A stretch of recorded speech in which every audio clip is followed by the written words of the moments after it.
सुप्रभात प्यारे बच्चों। आज हम हमारी पाठ्य पुस्तक क्षितिज भाग 2 का अध्याय 2 राम लक्ष्मण परशुराम संवाद पढ़ेंगे। ठीक है, ये पहले भाग में हम राम लक्ष्मण परशुराम संवाद में हम पहला पद पढ़ चुके हैं, उसकी व्याख्या देख चुके हैं, उससे संबंधित शब्दार्थ भी देख चुके हैं। ठीक है, अब हम पढ़ेंगे पद क्रमांक 2। ठीक है, आपके समक्ष यह प्रस्तुत है। ठीक है, इसको मैं सबसे पहले पूरा पढ़कर आपको सुना दूंगी ताकि आपको पढ़ने में परेशानी ना हो, और उसके बाद में मैं एक एक पंक्ति करके आपको इसके अर्थ बताती जाऊंगी, है ना। शुरू करते हैं। प्रथम पंक्ति है इसकी। लखन कहा हसी हमरे जाना, लखन कहा हसी हमरे जाना, सुनहु देव सब धनुष समाना। का क्षति लाभ जून धनु तोरे, देखा राम नयन के भोरे। छुअत टूट रघुपतहु न दोषु, मुनि बिनु काज करे कत रोषु। बोले चितय परसु की ओरा, रे सठ सुने ही सुभाव न मोरा। बालक बोली बंधो नहीं तोही, केवल मुनि जड़ जानहि मोही। बाल ब्रह्मचारी अति कोही, विश्व विदित क्षत्रिय कुल दोही। द्रोही भुजबल भूमि भूप बिनु कीन्ही, विपुल बार महि देवरंदी दीनी। सहस बाहु भुज छेद निहारा, परशु विलोक महीप कुमारा। मातु पितु जन सोच वस, करसी महिष किशोर। गर्भन के अर्भक दलन, परशु मोर अति घोर। अर्थात अब हम एक एक पंक्ति का अर्थ देखेंगे। यहाँ पर परशुराम जो सबसे पहले पंक्ति में लखन जी कह रहे हैं, लखन कहा हसी हमरे जाना। ठीक है, अर्थात लखन यानी कि लक्ष्मण जी हंसकर कहते हैं, हे देव। किनसे कह रहे हैं ये? परशुराम जी से, कि हे देव सुनिए, हमारी समझ से तो सभी धनुष एक जैसे ही हैं। ठीक है, सुनहु देव सब धनुष समाना, मतलब सुनहु मतलब सुनिए देव, सब धनुष एक समान ही दिखाई देते हैं। हमारी समझ में सारे के सारे धनुष एक समान है। ठीक है, का क्षति लाभ जून धनु तोड़े, यानी के पुराने धनुष को तोड़ने में क्या हानि लाभ, क्या क्षति, क्षति अर्थात हानि, लाभ अर्थात लाभ, जून अर्थात पुराना। ठीक है, जूना। ठीक है, अवधि भाषा है ये, जून अर्थात पुराना। तो क्या हानि या लाभ है पुराने धनुष को तोड़ने में। ठीक है, देखा राम नयन के भोरे। ठीक है, श्री राम ने तो इसे नया समझकर धोखे से देखा था, मतलब देखने में बहुत सुंदर लग रहा था, उन्होंने समझा नया धनुष है। उन्हें क्या मालूम था कि यह तो पुराना है, हाथ लगाते ही छूते ही टूट जाएगा। छुअत टूट रघुपतहु न दोषु, यानी कि लक्ष्मण जी कह रहे हैं परशुराम जी से कि छूते ही टूट गया, रघुपति का इसमें कोई दोष अर्थात दोष नहीं है। मुनि बिनु काज करे कत रोषु, और हे मुनि आप बिना काज अर्थात काम के क्यों गुस्सा कर रहे हैं। रोषु अर्थात रोष। ठीक है, रोषु अर्थात रोष, क्यों रोष कर रहे हैं, क्रोधित हो रहे हैं, गुस्सा कर रहे हैं। बोले चितय परसु की ओरा, यानी कि जो मुनि हैं हमारे, ठीक है, परशुराम जी अपने फरसे की ओर देखकर, परशु अर्थात फरसा, ठीक है, फरसे की ओर देखकर बोले, अरे दुष्ट। ठीक है, रे सठ सुने सुभाव न मोरा, हे मूर्ख, अरे मूर्ख। ठीक है, क्या तुमने मेरा स्वभाव नहीं सुना है, सुने ही अर्थात सुना है, मोरा अर्थात मेरा, स्वभाव अर्थात स्वभाव, क्या तुमने मेरे स्वभाव के बारे में नहीं सुना है। ठीक है, बालक बोली बंधु नहीं तो ही, ठीक है, यानी कि मैं तुझे बालक जानकर नहीं मारता, बालकु अर्थात बालक जानकर नहीं मारता। ठीक है, बधो अर्थात वध नहीं कर रहा हूं। केवल मुनि जड़ जाने मुई, और तू मुझे क्या समझ के हर कुछ बोले जा रहा है, ऐसे ही सामान्य मुनि समझकर कि ये तो ऐसे ही मुनि है, ऐसे समझ के बोले जा रहा है। ठीक है,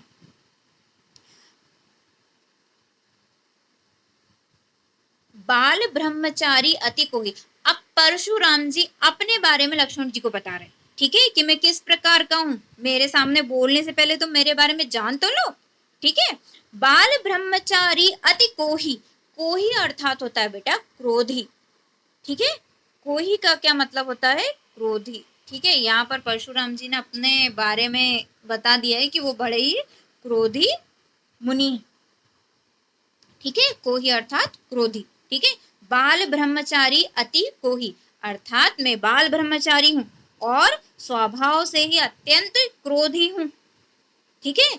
विश्व विदित क्षत्रिय कुल द्रोही, यानी कि विश्व विदित, ये पूरे विश्व में विदित है, पूरे विश्व को ज्ञात है कि मैं क्षत्रिय कुल का द्रोही हूं, ठीक है। ये परशुराम जी अपने बारे में बोल रहे हैं कि मैं क्षत्रिय कुल के शत्रु के रूप में पूरे विश्व में विख्यात हूं, ठीक है। भुजबल भूमि भूप बिनु कीनी, भुजबल अर्थात भुजाओं के बल पर, भूमि अर्थात पृथ्वी को, भूप बिनु कीनी अर्थात भूप अर्थात राजा, राजाओं से विहीन कर दिया था, सारे के सारे क्षत्रियों को समाप्त कर दिया था, ठीक है। विपुल बार मही देवन्द्र दीनी, यानी के विपुल अर्थात कई बार, विपुल अर्थात कई, ठीक है, और बार, कई बार मैंने मही देवरंद यानी के ब्राह्मणों को दे दिया है, पृथ्वी को पूरे क्षत्रियों से विहीन करके कई बार मैंने ब्राह्मणों को दे दिया है। सहस बाहुभुज छेद निहारा, परशु विलोकी महीप कुमारा, ठीक है, यानी कि मैंने अपने इस फरसे से सहस्त्र बाहु की भुजाओं को काटने वाले इस फरसे को देखकर भी तू बालक डरता नहीं है, ठीक है। छेद निहारा अर्थात ये जो फरसा है मेरा, इस फरसे से मैंने सहस बाहु को मारा था, उसकी सारी भुजाएं काट दी थी, ठीक है। इस फरसे को देखकर भी तू डरता नहीं, विलोक अर्थात देख कर, महीप कुमार अर्थात राजकुमार, ठीक है। अब बेटा नीचे पंक्तियां हैं, मातु पितु जन सोच बस करसी महीस किशोर, गर्भन के अर्भक दलन पर सुमोर अति घोर, अर्थात माता पिता की, ठीक है, माता पिता के बारे में तुम बिल्कुल भी नहीं सोच रहे, उनकी बिल्कुल चिंता नहीं कर रहे, ठीक है। ये नहीं सोच रहे कि अगर मैंने इस परशु से यानी कि फरसे से तुम्हारा वध कर दिया तो तुम्हारे माता पिता पर क्या बीतेगी, उनके बारे में तुम्हें बिल्कुल भी चिंता नहीं है, ठीक है। और ये मेरे उस फरसे से नहीं जड़ रहा है जिसकी आवाज सुनकर ही गर्भ के अर्भक अर्थात बच्चे मृत हो जाते हैं, ठीक है, कि सिर्फ मेरे फरसे की गर्जना, जो मेरा फरसा है उसकी गर्जना सुनकर ही जो गर्भ के बालक हैं वो तक मर जाते हैं। ऐसे परशु से, ऐसे फरसे से तुम डर नहीं रहे हो और मेरे सामने बोले जा रहे हो, बोले जा रहे हो, बोले जा रहे हो, ठीक है। अब बेटा ये अवधी भाषा में है, मैं आपको पहले भी बता चुकी हूँ, बार बार बता रही हूँ ताकि आपको पता रहे, ठीक है। इसमें कुछ शब्दार्थ है, मैं आपको बता देती हूँ, एक एक करके हम चलेंगे ताकि सारे शब्दार्थ हमें अच्छे से दें। परशु अर्थात फरसा, ठीक है, परशु अवधी भाषा का शब्द है और फरसा हिंदी शब्द है ना। कुल्हाड़ी की तरह ये दिखता है एक अस्त्र, कुल्हाड़ी से थोड़ा चौड़ा मुंह होता है, इसका लोहे का होता है, ठीक है। कोही, कोही मुनि क्रोधी, कोही का अर्थ है क्रोधी, ठीक है। महिदेव, महिदेव, महिदेव है ब्राह्मण, ठीक। और विलोक अर्थात देखकर, विलोक अर्थात देखकर। अर्भक, अर्भक का मतलब होता है बेटा ये रहा अर्भक, अर्भक का होता है बच्चा, ठीक है। गर्भ के अर्भक अर्थात गर्भ में जो बच्चे होते हैं उनके बारे में कहा गया। बेटा अब ये देखिए ये तीसरा पद है, ठीक है। अच्छा एक बात और बता देती हूँ, ये जो राम लक्ष्मण परशुराम संवाद है, ठीक है, इसकी भाषा अवधी है और दूसरा ये पूरा का पूरा चौपाई छंदों में लिखा गया और नीचे एक दोहा, ठीक है ना। तो चलिए पढ़ते हैं। तीसरा पद मैं वैसे ही पूरा आपको एक बार पढ़कर सुनाऊंगी और उसके बाद में, ठीक है, उसके बाद में इसका अर्थ आपको एक एक पंक्ति का बताती जाऊंगी, ठीक है। बिहसी लखनु बोले मृदु बानी, अहो मुनिसु महाभट मानी, पुनि पुनि मोहि देखाव कुठारू, चहत उड़ावन हूँ को पहारू, इहा कुम्हड़ बतिया को नाही, जे तरजनी देखी मरि जाही, देखी कुठारू सरासन बाना, मैं कछु कहा सहित अभिमाना, भृगुसुत समुझ जनेऊ विलोकी, जो कछु कहूँ सहो रिस रोकी, सुर महिसुर हरिजन अरु गाय, हमरे कुन इन्ह पर न सुराय, बंधे पाप अपकीर्ति हारे, मारतहु पाप परे तुम्हारे, कोटि कुलस सम वचन तुम्हारा, व्यर्थ धरहु धनु बाण कुठारा, जो विलो की अनुचित कहूँ, क्षमहु महामुनि धीर, सुनी सरोस भृंगवंश मुनि, बोले गिरा गंभीर। अर्थात अब लक्ष्मण जी हंसकर अपनी मधुर वाणी में बोल रहे हैं कि ओहो मुनिचु, मतलब अहो मुनि, ठीक है, आप अपने को बड़ा भारी योद्धा समझते हैं, महाभट मानी अर्थात बड़ा भारी योद्धा अपने आप को समझ रहे हैं। बार बार मुझे कुल्हाड़ी दिखाते हैं, पुनि पुनि मोहि दिखाव कुठारू, पुनि पुनि अर्थात बार बार, मोहि मतलब मुझे, ठीक है, कुठारू अर्थात कुल्हाड़ा दिखा रहे हैं, अपना फरसा दिखा रहे हैं। चाहत उड़ावन फूंक पहाड़ू, और क्या चाहते हैं आप, चाहत अर्थात चाहते हैं, क्या चाह रहे हैं आप कि आप फूंक से पहाड़ उड़ा दें, ठीक है, फूंक से पहाड़ उड़ाना चाहते हैं, ठीक है। यहाँ कुम्हड़ बतिया को नहीं, यहाँ मतलब यहाँ, यहाँ पर कोई कुम्हड़े की बतिया नहीं है। कुम्हड़े की बतिया बेटा एक बहुत ही नाजुक सा फल होता है, ठीक है, एक पौधा होता है छोटा सा, उसका बड़ा नाजुक सा फल होता है, ठीक है, और उसे एक अर्थ में छुई मुई भी समझ सकते हैं, जैसे छुई मुई को हम उंगली दिखाते हैं, छूते हैं तो वो मुरझा जाता है, ठीक है, इसलिए कुम्हड़ बतिया का जो फल रहता है वो भी क्या होता है, उसको छूते ही वो टूट जाता है, ठीक है। तो लक्ष्मण जी यहाँ पर परशुराम जी से कह रहे हैं कि यहाँ पर कुम्हड़ बतिया कोई नहीं, मतलब इतना नाजुक कोई भी नहीं है जो आपकी उंगली दिखाते ही आपको डराते ही टूट जाए, मर जाए, ठीक है। जे तर्जनी देखी मर जाए, जो तर्जनी, बेटा तर्जनी उंगली अंगूठे के पास वाली सबसे बड़ी उंगली रहती है। अभी ये समाप्त हो जाए पद, इसके बाद में मैं आपको एक चित्र दिखा दूंगी तो आपको पता चल जाएगा तर्जनी उंगली कौन सी होती है, ठीक है। जे तर्जनी देखी मरी जाए, मतलब जो तर्जनी उंगली देखकर ही मरी जाए, मर जाए। देखी कुठारू सरासन बाना, ठीक है, अर्थात कुठार और धनुष बाण देखकर ही मैंने कुछ अभिमान सहित कहा था।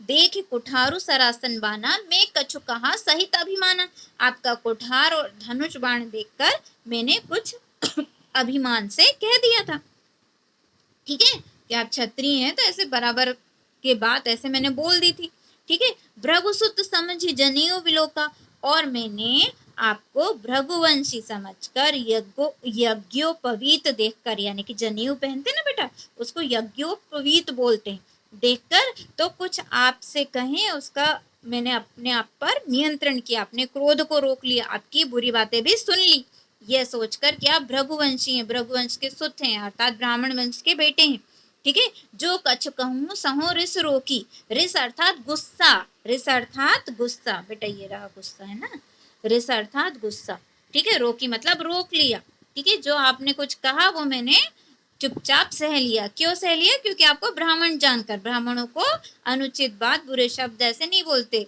है ना, और अगर वो कुछ कह भी देते हैं तो उस पर गुस्सा नहीं होते, ठीक है। सुर महिसुर हरिजन अरुगाय, अब यहाँ पर लक्ष्मण जी कहते हैं कि हमारे वंश में क्या होता है कि हमारे वंश में सुर, ठीक है, अर्थात देवता, महिसुर अर्थात ब्राह्मण, हरिजन, हरिजन यहाँ पर मतलब है भगवान के जन, भगवान के भक्त, अरु गाय, अरु अर्थात और गाय, ठीक है, इनको क्या नहीं करते, हमरे कुल इन पर न सुराई, हमारे कुल में इन पर किसी प्रकार का शक्ति प्रदर्शन, वीरता नहीं दिखाई जाती, ठीक है, मतलब इनके साथ शक्ति का प्रयोग नहीं किया जाता। बंधे पाप अपकीर्ति हारे, ठीक है, क्या होता है इसलिए नहीं किया जाता क्योंकि अगर इन्हें मार दें, ठीक है, इन्हें मारने पर क्या होता है, अपकीर्ति होती है, पाप लगता है, ठीक है, पूरे संसार में, ठीक है, आपकी आलोचना होती, ठीक है, आपका जो कीर्ति है, ठीक है, वो उस पर धप्पा लगता है, ठीक है, कि उन्होंने गाय को मार दिया या उन्होंने ब्राह्मण पर इस तरह से अत्याचार किया, ठीक है, या शक्ति दिखाई ब्राह्मणों के प्रति, ऐसा तो हमारे कुल में नहीं करते। मार तुम पा परे तुम्हारे, ठीक है, और क्या होगा, और अगर हार जाते हैं आपसे, ठीक है, क्या होता है, हार जाते हैं तो वैसे भी अपयश फैलता है कि ये इनसे हार गए, ठीक है, तो ना तो हम आपसे युद्ध कर सकते हैं, ठीक है, ना आपको हरा सकते हैं और ना ही आपसे हार सकते हैं, इसलिए हम इन पर शक्ति प्रदर्शन करते ही नहीं है। इन्हें मारने से प्राप्त लगता है और इन्हें हार जाओ तो अपयश मिलता है। ठीक है, जो हमारी प्रसिद्धि है उसको क्षति होती है। ठीक है, कोटि कुलुस सम वचन तुम्हारा, अर्थात आपका जो एक एक वचन है वो करोड़ों वज्रों के समान है। कोटि अर्थात करोड़ों वज्रों के समान है। वज्र देखा है आपने, इंद्र का शस्त्र है वज्र। ठीक है, तो करोड़ों वज्रों के समान तो आपके वचन ही है। व्यर्थ धरो धनु बाण कुठारा, और आप यूं ही अपने कंधे पर धनुष बाण रख रहे हैं, कुठार रख रहे हैं, तो आपको शस्त्रों की जरूरत नहीं है, आपकी जबानी काफी है। ठीक है, लोगों को घायल करने के लिए उस शस्त्र की जरूरत ही नहीं है आपको। आप इतना ऐसा बोलते हैं कि इंसान वैसे ही मर जाए। ठीक है, जो विलोक अनुचित कहूँ क्षमु महामुनि दियो। अब यहाँ पर लक्ष्मण जी बिल्कुल थोड़े अपने विनम्र शब्दों को करके कह रहे हैं कि आप क्या कीजिए, अगर मैंने कुछ आपको गलत बोला हो, ठीक है, अगर मैंने आपको कुछ गलत बोला हो तो क्या कीजिए, महामुनि धीर रखकर मुझे क्षमा कर दीजिए। सुनी सरोस भृगुवंश मुनि बोले गिरा गंभीर, और ऐसा सुनकर भृगुवंश मणि परशुराम जी क्रोध के साथ गंभीर वाणी में बोले। ठीक है, भृगुवंश मुनि किसके लिए शब्द इस्तेमाल किया गया है? परशुराम जी के लिए, क्योंकि वो भृगुवंशी थे। ठीक है, सरोस मतलब रोष के साथ। ठीक है, इसके बाद परशुराम जी रोष के साथ लक्ष्मण जी की जो बातें हैं उनका जवाब देते हैं।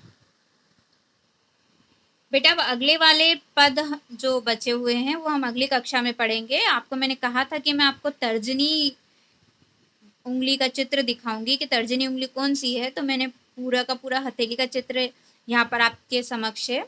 ठीक है, देखिए सबसे पहले हाथ में हमारे अंगूठा रहता है।